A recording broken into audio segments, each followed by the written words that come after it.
the day I was going to pay my dowry, his brothers had to chip in. I fought for this man. Honestly, I fought for him. I just told him, Dad, I respect everyone else, but you are my father. Just tell me what you want. Inaweza fika mahali unanyamaza tu, nasema juanielewi. Let me just keep quiet. Unanyamaza tu. The moment you don't respect your man or you're not submissive in the house, wewe mwanaume umemaliza kabisa. Umemaliza ego yake. I think maybe because of parenting, especially the urban life, wengi wamelearn about marriage and relationships kwa media. But because you have a lot of expectations, you end up missing God's will. Marriage is for forgivers, not really lovers. The way we go to school to learn biology and physics and all these other things to pursue our career, it's also good to invest in knowledge about marriage.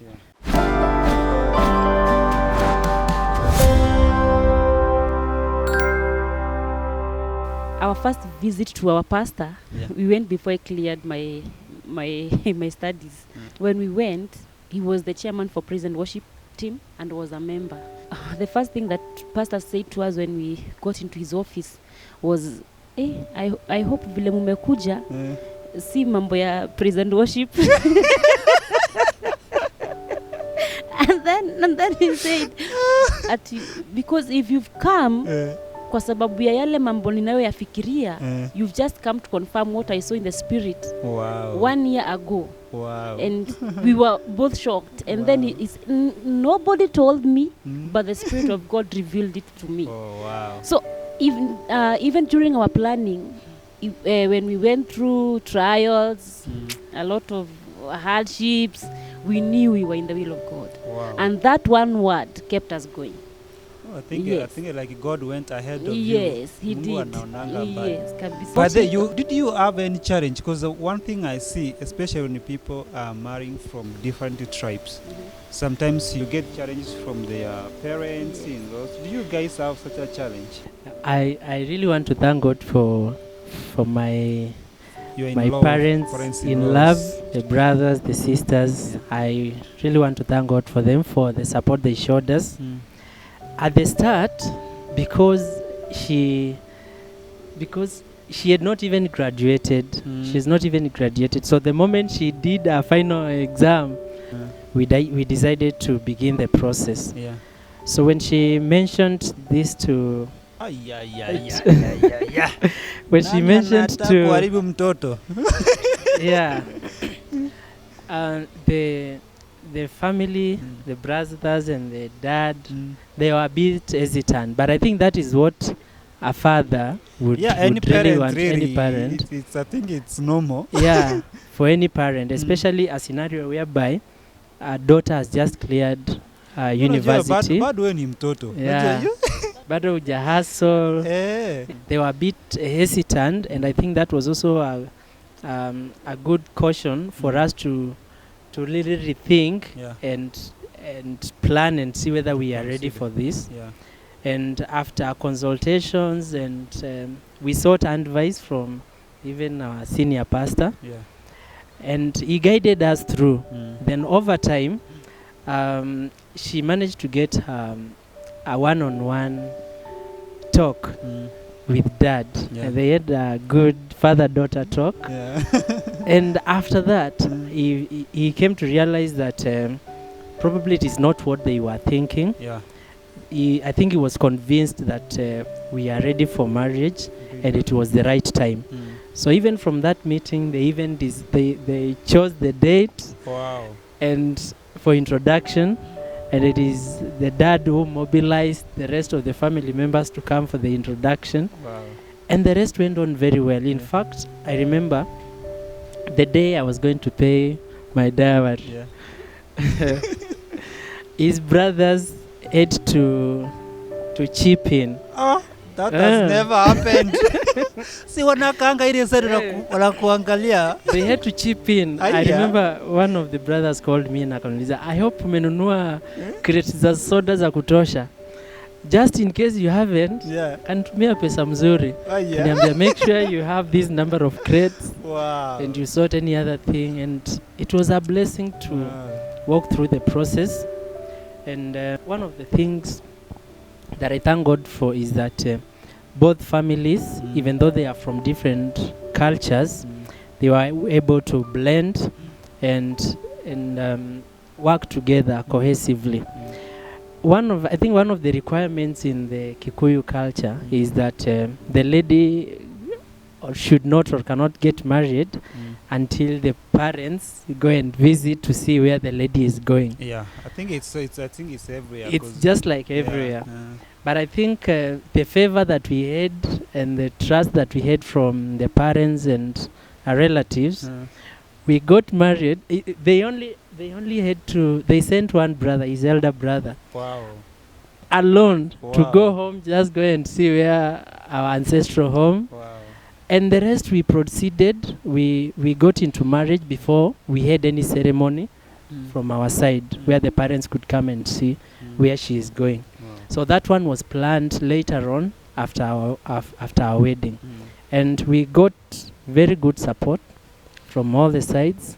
And we got married on the 3rd of May. So before we go to the marriage, yes, I find sometimes there are moments when parents or your in-laws, sometimes they oppose the person you are getting married to. I find some people getting stuck. There are those who think, no, I can do it without them, so we are going to leave the two of us. So if they're not agreeing, it's okay, they can stay. There are those who say, like, now what you did, what's incorporated them under here. What do you think is the place of our relatives, the place of parents? Should we assume them? Suppose they wangekata kabisa, what could have happened? I think there's nothing that is new under the sun. And most of the times, whatever we go through, you always find that there are people ahead of us who have gone through the same. So ours was not different. And I fought for this man. Honestly, I fought for him. For one, he was also alikuwa tu ndio ametoka shule. Hakuwa na pesa. The last thing I did interview wasema hakuwa na kiatu na hakuwa na wallet. Mwanaume ni kiatu na wallet. God alikuwa amenifunika na glory tu fulani. Lakini mimi ndiye nilikuwa najijua.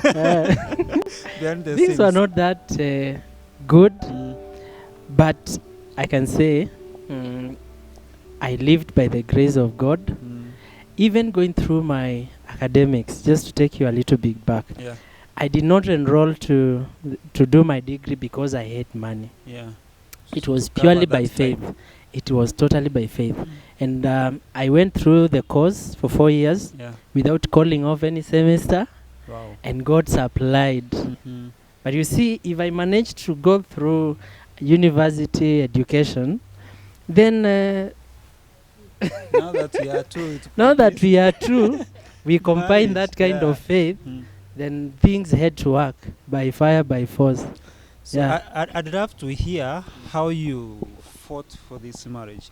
Sometimes ladies, they may say, mwanaume ajitete. One of the discussions we have out there is that, like, now you want to get married, but unajua umetoka shule, you're ready for marriage.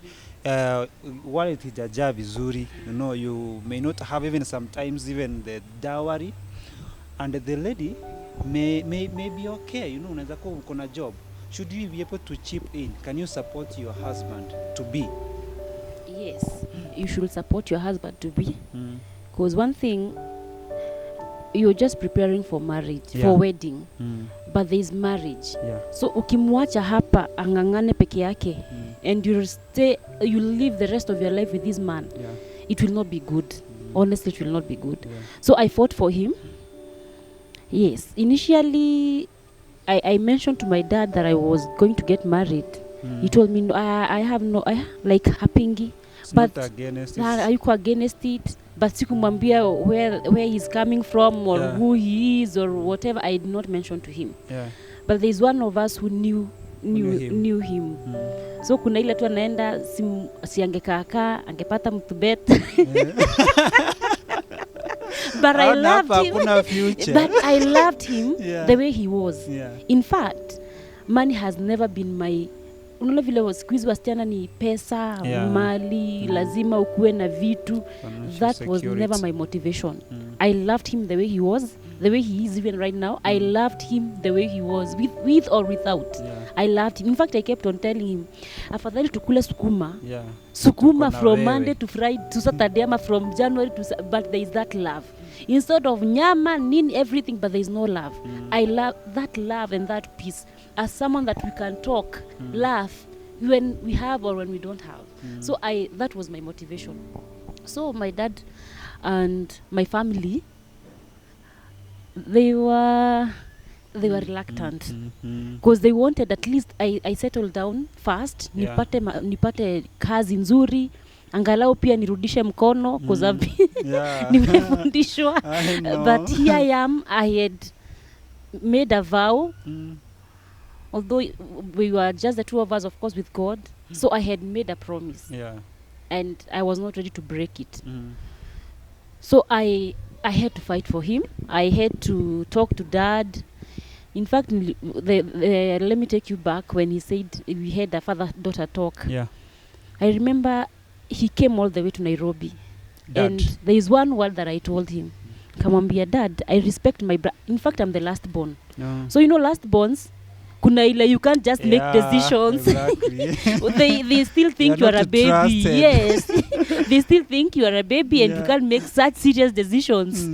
So I just told him, Dad, I respect everyone else. They are my big sisters, they are my big brothers, but you are my father. Just tell me what you want.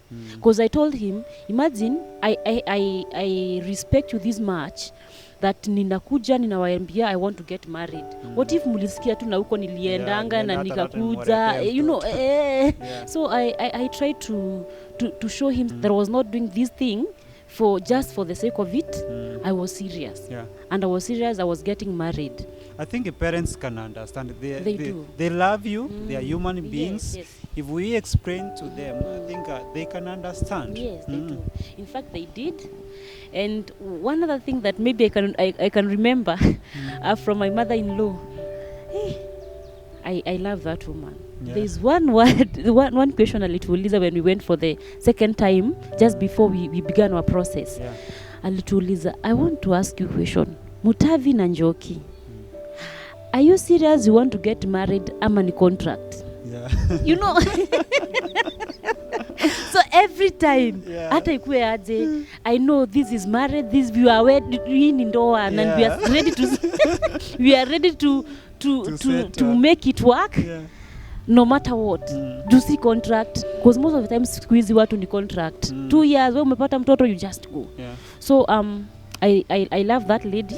She's our mother and we respect her so much. There's something we call coexisting, where young people come together and they want to test waters, tuone kama mtu tunaweza ishi na yeye. What you say about that? Let me maybe begin. It's all about commitment. Apart from love and other things, just decide. Because wanaume ni wengi, wako, ladies ni wengi, wako. But just decide, amua tu, this is a man that I will live with the rest of my life. With akuwe na weaknesses gani, just decide. Because, marriage, it's an institution that God began. Na ile institution Mungu mwenyewe ameanzisha. He would wish us to just be strong and just carry on. So commitment, among other things. Okay, to add on what she said, she has just said is that people should understand that there are things that we call soul ties. So the moment you keep trying one person, you see it doesn't work, you go to another person, it doesn't work, you end up, it's like your heart, you leave so many pieces of your heart with other people, you get connected to so many other people, and emotionally it doesn't do well. It is God's idea that you be attached to one person, where you become one and you live the rest of your life together. That is God's idea. His idea was not you try everybody or anything that comes your way. It is you have one person. And if you do it God's way, it will definitely work. God's ways are not our ways. That's true. And so if he says, because marriage is his idea, if he says, if you do 1, 2, 3 and you are one thing, don't be afraid of the rest. God will make things happen for you.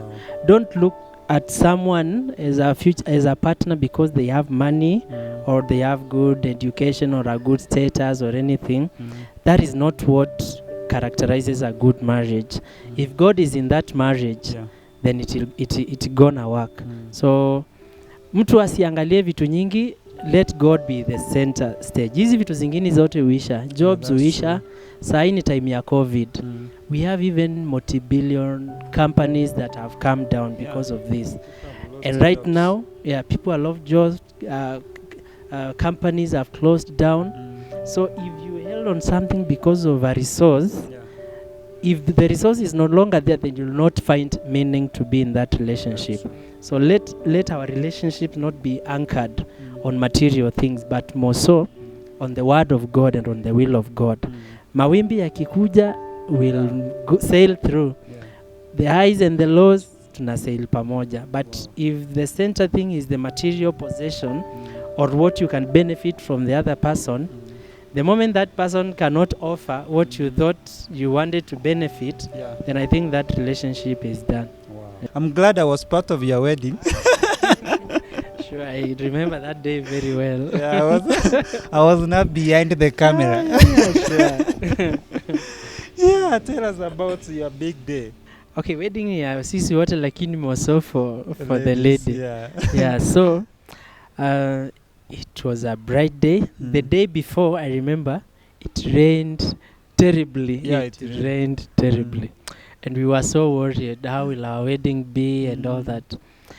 But come the following, the big day, kukaamka tu vizuri, jua ikachomoza. But one of the things that I really want to thank God out of everything, the committee or the people who surrounded us, who helped us plan for the wedding, they really did a good job. I remember that day I had my phone on the whole day. I think I only received one phone call asubuhi with a friend who was coming from Embu and they wanted to find out the direction. I didn't know that my phone was on until tukienda reception. That means that those people who are behind the scenes working to support and do everything and run the day, they did so well. Okay. Yeah. So if I may ask, nowadays people don't feel we should support weddings. Do you think it's important for us to keep supporting guys who are getting married? The way you get into marriage matters a lot. And if there's a way you had envisioned, this is how I'm going to get into marriage, if it doesn't happen that way, sometimes it may make you feel, oh, I did not start the right way. Sometimes the way you start also matters how you finish. Many ladies dream that one day I will get married and begin my family. So if someone comes to you and they need support for them to get married, please support them the best way you can. But again, those people who are surrounding them also need to advise them so that they may not maybe overspend or overdo things, just to do things the best way possible, to have the best of our wedding. If budget-wise you are not mfuko haijashiba sana, be flexible enough to work within your limits. Don't overdo. Have something good for the friends. Let's support for the couple to have a good wedding and get into marriage the right way. And for the couple, don't overdo. So, what do you think? I don't know what has come up recently. Unapata tu sijui unaamka unapata as in there are a lot of complaints that unaamka unajipata kwa committee fulani ya wedding, you are not even aware the person has been dating. Let's just support them. Let's just support these people. It's good to help. It is good to help. I think let's support weddings. Guys, let's support weddings. Let's support people to get married because they are beginning. They are just beginning and they may not have that strength to stand by their own. It's our a responsibility to stand with them and help them take off the ground. Sure. So let's get into marriage. How do you find marriage? No, when before we get married, tunasikianga marriage ni ngumu. Hata I've seen even in the wedding. Those people who come to advice now, time reception.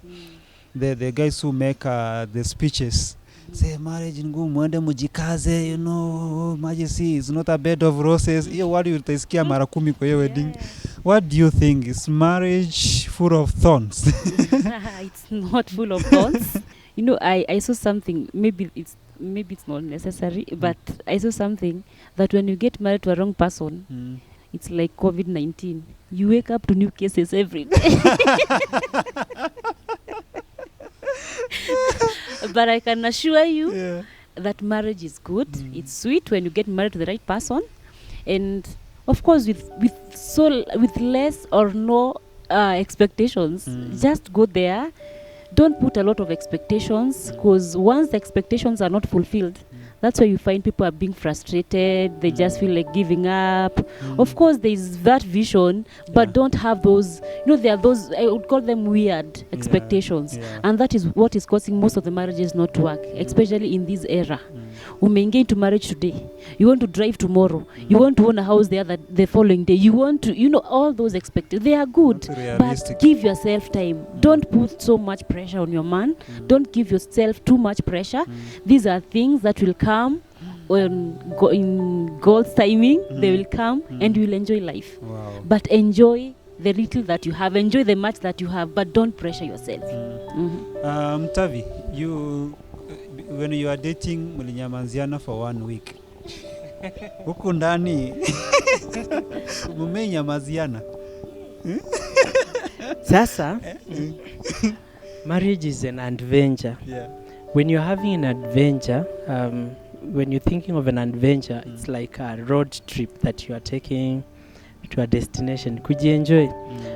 But an adventure, in most cases, you find that kwa barabara kuna bumps, kuna kona, kuna kwingine straight, kuna kwingine utapata mlima, so unaegeji gear heavy. Ukifika top, unaachilia, inaenda free. So marriage is an adventure, and I think that is what makes marriage sweet. If it was a straight line, even when you are driving, for those who drive, if you are just driving on a very straight line, you can even get asleep. You have your eyes, barabara ni same, hakuna kona, hata change steering, au change gear, au kanyangi brakes, just straight. It is not fun. Is not fun. But sometimes when we go through this, especially in marriage, there are trials. There are also temptations.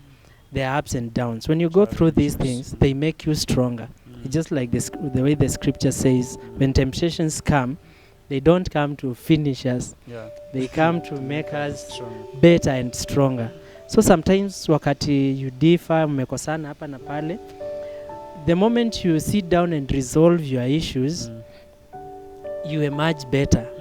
Hiyo story inaisha, unafeel unapenda huyu mtu zaidi kuliko, lakini wakati vitu si mzuri, sangine unamwangalia unashindwa.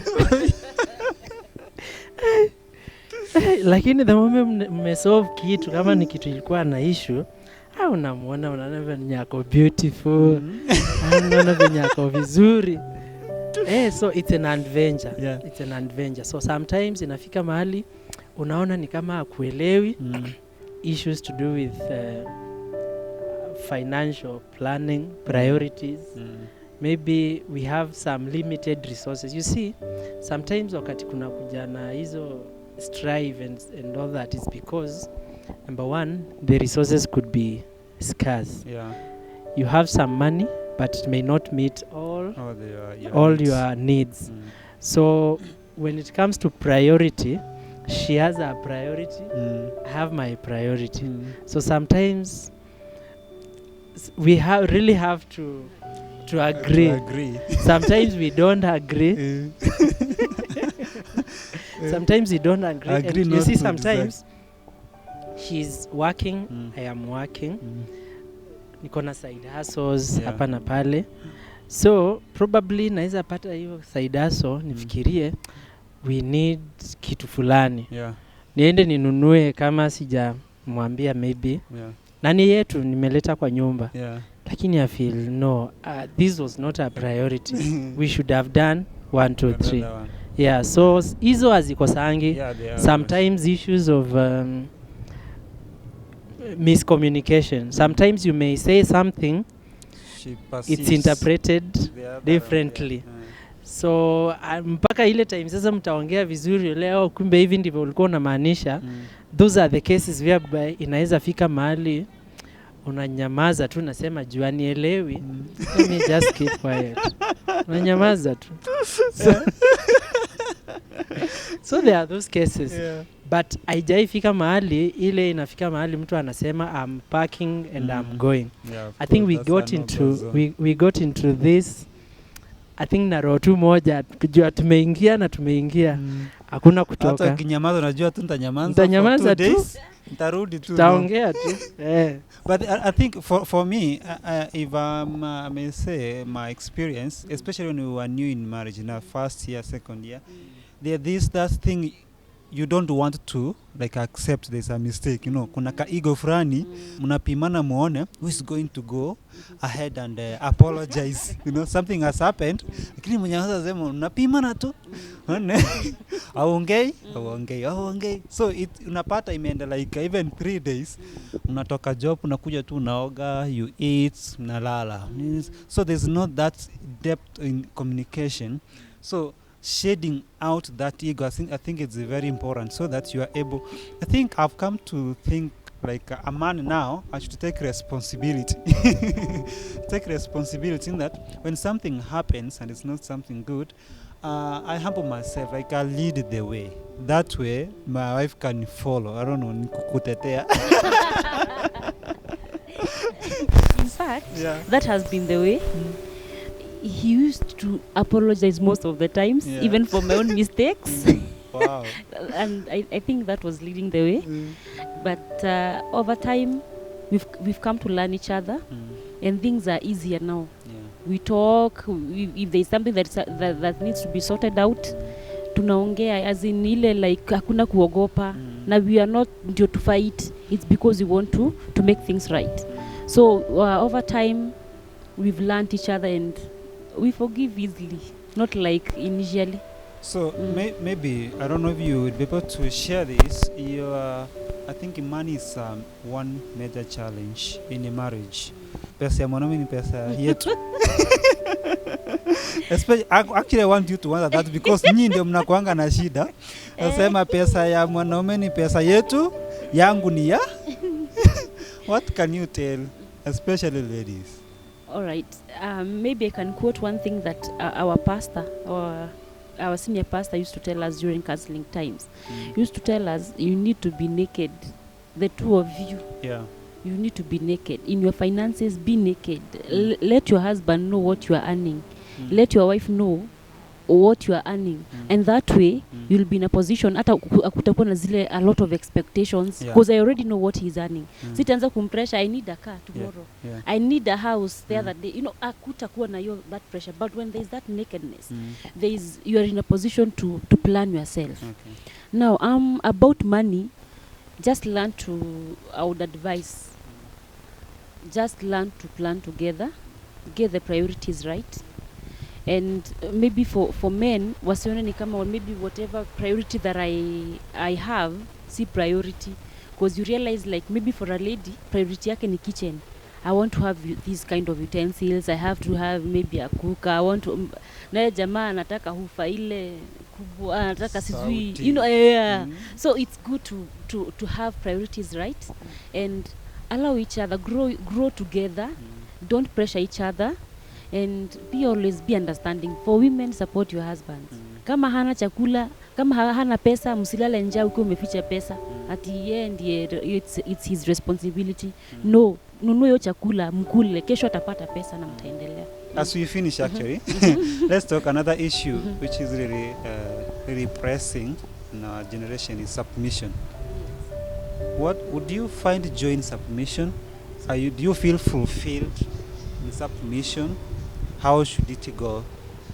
Well, submission, we've been ordered by the Bible, especially wives, we be submissive to our husbands. Just submit, respect this man. You know, the moment you don't respect your man, or you're not submissive in the house, wewe mwanaume umemaliza kabisa, umemaliza ego yake. Anaweza kuwa anatembea nje, anasikia tu amenyeshewa ndani, ni vile hawezi akaongea. So just be submissive.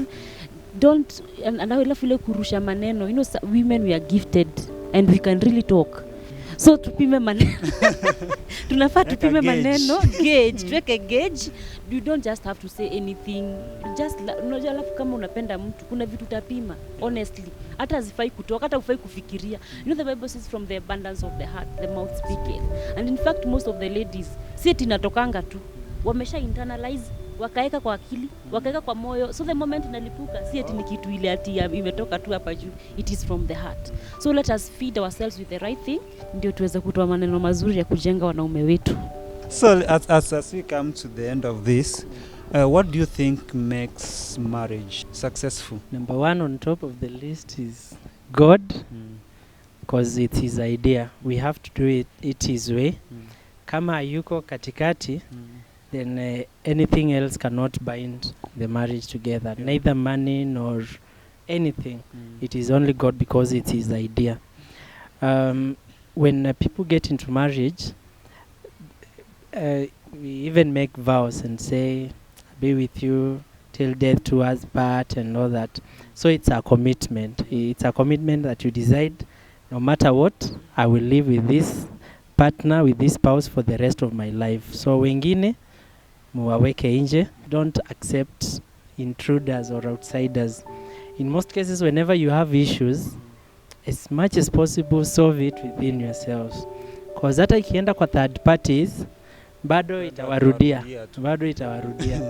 And another thing is to forgive and forgive and forgive. Marriage is for forgivers, not really lovers, but forgivers.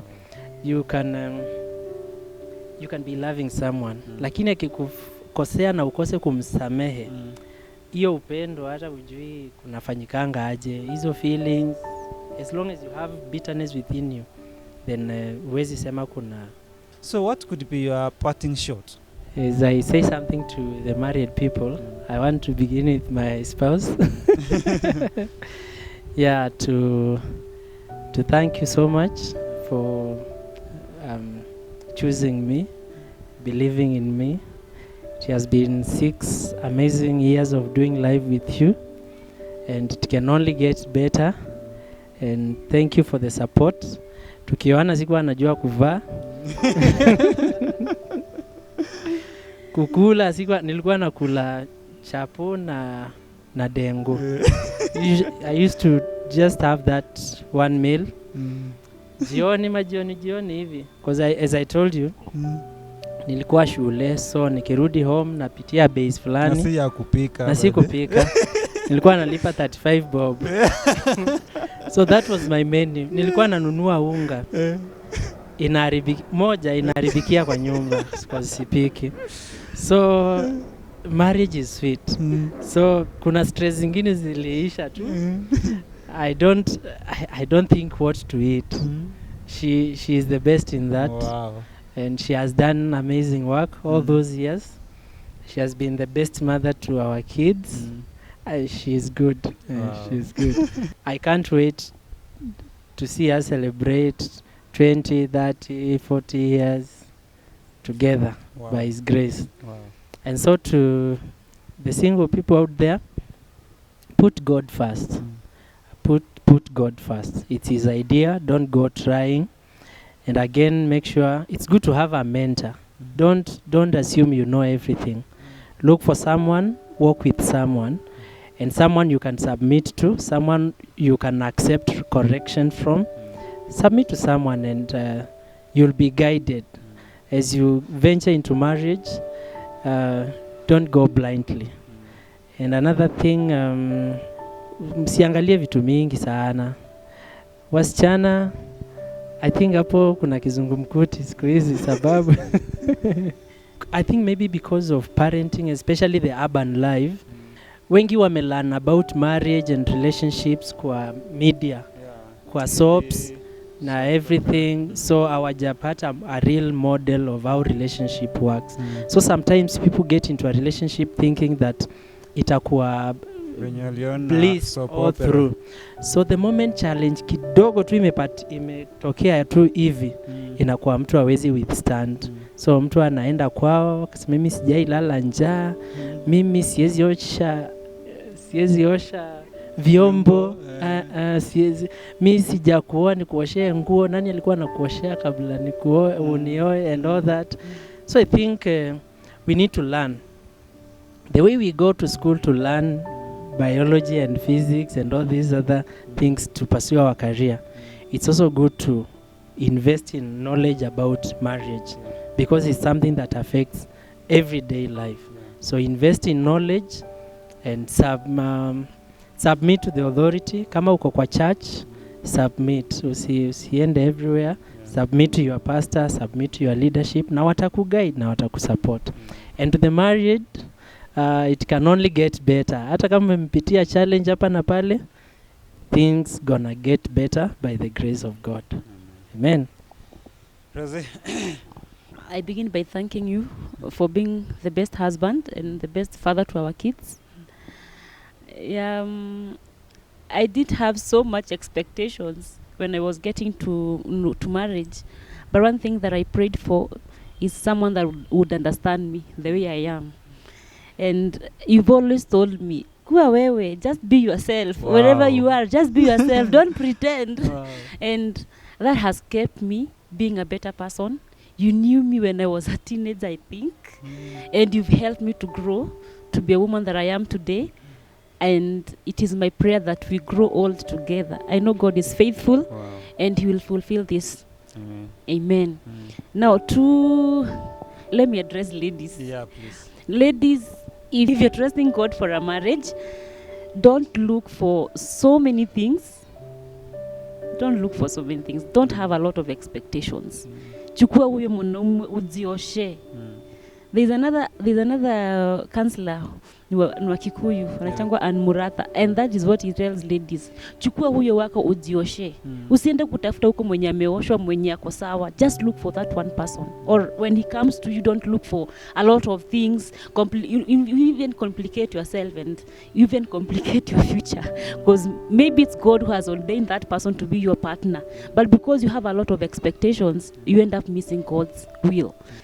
And to the married women, support your men, support them, build them. Tusiwavue nguo kila mahali. Let's make them, let us build them, let us support their vision, let us understand what they carry and pray for them. Above everything, it's our prayer that we bring up godly families and kids. Thank you. Wow. Thank you very much for opening and sharing your story. It's been really a blessing. I know we have learned a lot, guys out there. They are appreciating this. Some of the things you are speaking, really, they are very personal, and we are so grateful that you chose to open up so that we can learn from you. I'm so grateful to have you. Thank you. Thank you, guys. Thank you for sticking with us. I know you have learned a lot. What I want to ask you is that you pick the lessons we have learned today and apply it in your lives, because this is a success story, and we know if you apply what they have taught us, you're also gonna succeed. So if you've not yet subscribed, kindly do so, and we really appreciate. So till next time, bye-bye from Job and Betty.